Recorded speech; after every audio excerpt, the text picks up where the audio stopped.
film Roma was nominated for Best Picture and won 3 Oscars, a great achievement for the director Alfonso Cuarón, which underscored the transformation of Netflix into a full-fledged entertainment company.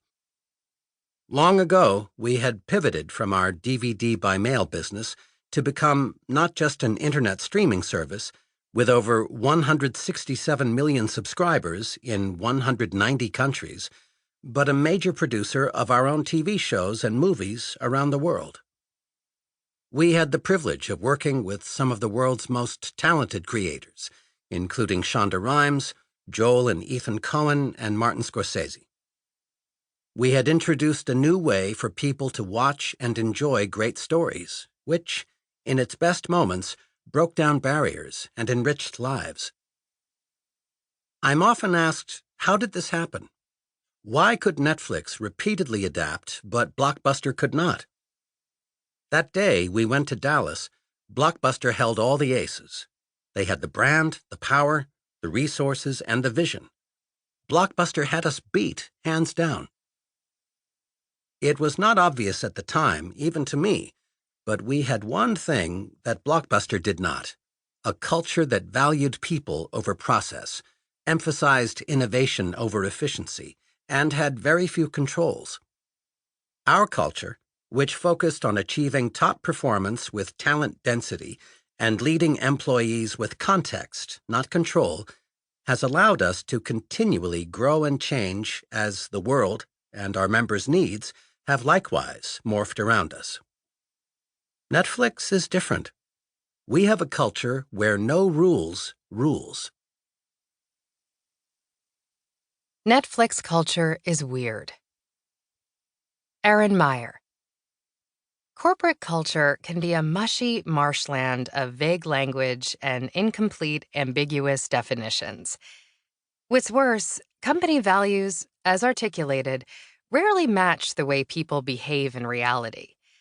The slick slogans on posters or in annual reports often turn out to be empty words. For many years, one of America's biggest corporations proudly exhibited the following list of values in the lobby of its headquarters: integrity, communication, respect, excellence. The company, Enron. It boasted about having lofty values right up to the moment it came crashing down in one of history's biggest cases of corporate fraud and corruption. Netflix culture, on the other hand, is famous, or infamous, depending on your point of view, for telling it like it is. Millions of business people have studied the Netflix Culture Deck, a set of 127 slides originally intended for internal use, but that Reed shared widely on the internet in 2009. Sheryl Sandberg, COO of Facebook, reportedly said that the Culture Deck may well be the most important document ever to come out of Silicon Valley. I loved the Netflix Culture Deck for its honesty, and I loathed it for its content. Here is a sample so you can see why. Like every company, we try to hire well. Unlike many companies, we practice adequate performance gets a generous severance package.